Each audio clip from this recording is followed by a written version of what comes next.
I chose to explore multilingualism for my final project, and my name is Catherine Geen. Multilingualism is the ability of a speaker to express himself or herself in several languages with equal and native-like proficiency.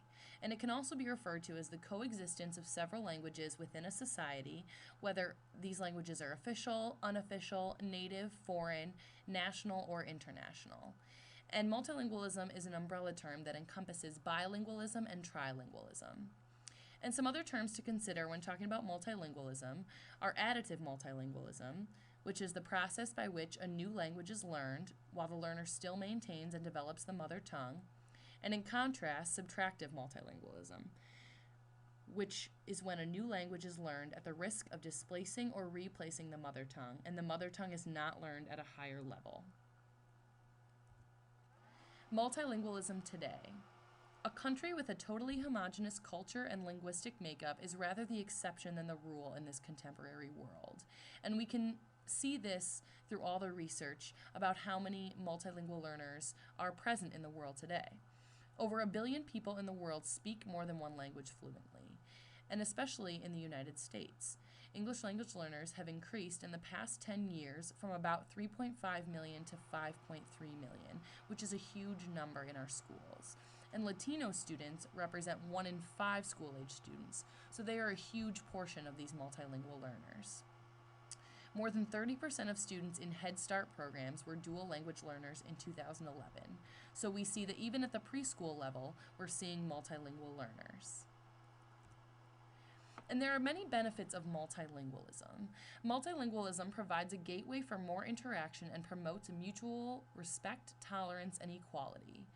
So the more languages a person can speak, the more possibility for interaction they have with different people. Early bilingualism has been associated with executive functional abilities such as working memory, inhibitory control, and improved language skills.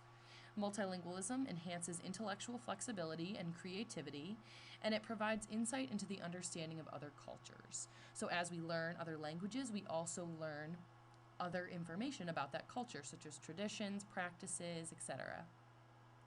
Acquiring literacy in one's mother tongue enhances access to literacy in other languages. And multilingualism helps in national unity and provides a competitive edge in the job market. So here we see that multilingualism not only has benefits in the classroom for students, but also out in the world and in society today. Code switching, which is the alternating between one or more language in discourse, can provide better access to the curriculum. So, for example, if a student's home language is Spanish and they are learning curriculum in English, the ability to tap into knowledge of Spanish codes and use English codes in conjunction will give them better access to understand the curriculum more fully. And multilingual learners are able to analyze elements of grammar, vocabulary, and pronunciation across languages. There are many misconceptions about multilingualism, and multilingual students are subject to many stereotypes about their language practices and language acquisition. One of these misconceptions is that non-native speakers are deficient communicators. So we often see that when these English language learners cannot pick up English as quick as we would like, we might defer to calling them deficient communicators. Another misconception is that a student's home language is an impediment to literacy development. So we think that when a student goes home and speaks their native language, they're not having the ability to practice English at home, and therefore that's hindering their literacy development. Students must give up their home language to learn English successfully, which we know is not true because there are many bilingual and trilingual speakers in the world today. And another misconception is that pull-out intervention is the best kind of instruction to acquire a second language. So we often see English language learners being pulled out of their classrooms for rigorous English instruction, but we'll see later in this presentation that that is not the best solution to multilingual learning. Along with the benefits, there are many challenges for multilingual learners in the classroom. Curriculum for young multilingual learners has become standardized, and often multilingual resources are regarded as off-task from other academic expectations. So with all the literacy standards in Common Core today, there isn't a lot of time for instruction in a student's home language. Standardized tests fail to assess the connection between language and academic competence because they are often in English. So when English is not a student's native language, they'll often fail these standardized tests, and it shows that they have low academic achievement when this may not be true. Acquisition of academic language and literacy can take between 5 and 7 years. So we can't automatically defer that these students are deficient communicators, but they could just be in between that 5 and 7 year span of acquiring English as a second language. And there is often an inferiority complex associated with non-native speakers. So students will feel inferior to their peers because they can't communicate with them, and they also won't feel a real ownership of the English language.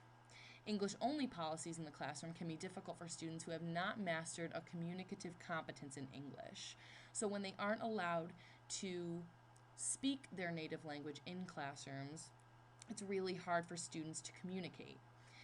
And in preschools, dual language learners have fewer opportunities to develop proficiency in both their languages when English only is the norm. Students' academic material will be substituted with lower level texts because teachers underestimate their ability to engage in challenging academic activities. So often teachers will give students lower level or less rigorous material because they don't know how to instruct multilingual learners, and they think that they won't be able to meet the challenges of more rigorous academic work. So how can we meet these challenges as teachers? Teachers need to become more knowledgeable about second language acquisition and the limitations of standardized tests. So teachers need to understand that some of the measures we use to assess these multilingual learners might not be very helpful in seeing where they're at in their English proficiency. Teachers should allow code switching and code mixing in the classroom to let students tap into that knowledge of their home language and use it in conjunction with English. Teachers should gather information about the needs of the multilingual learners in their classroom by talking to their old teachers or looking into their files to see exactly what that student needs rather than assuming that we should give them lower level texts. Teachers should pay increased attention to both the English language and continued home language development, because it's not necessary that a student cuts out their native language in order to learn English. Integrated language curriculum that highlights the relationships between languages would be very beneficial to multilingual learners, as it helps them build connections between their native language and English. Talk is also an important influence on developing oral and written fluency in English.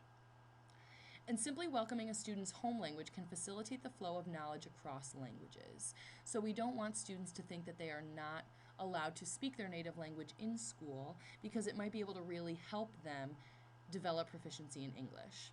And opening up spaces for multilingual education is also a way to meet the challenges of multilingual learning. So encouraging students to practice English on the playground and practice English in the classroom, but also to use their native language if that is a better way for them to communicate. And helping students to realize themselves as multilingual or bilingual speakers of English, and giving them that confidence to communicate in both languages. Multimodality and multilingualism is very important in the 21st century. And multimodality is the way communication occurs through different modes, such as spoken and written language, as well as images, sound, movement, or gestures. And many scholars find that the multimodality of the 21st century assists in multilingual learner instruction.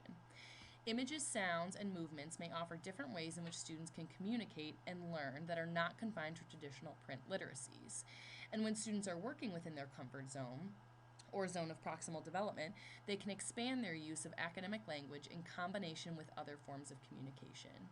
So say, for example, a Spanish-speaking student is using a computer-based instruction that uses both Spanish and English. They might be more comfortable exploring academic language in English rather than the risk of participating in class and being wrong. Identity texts are another way that multimodality helps multilingual learners. So they can write texts about any topic relevant to their lives, and they can be translated into the student's home language as well as English. And these help to build confidence in the student and help share their lives and their language with their teachers and their peers. Further research could be done about multilingual adolescents, multilingual teachers, as well as activities for home support of dual languages. And here is my bibliography. Thank you for listening.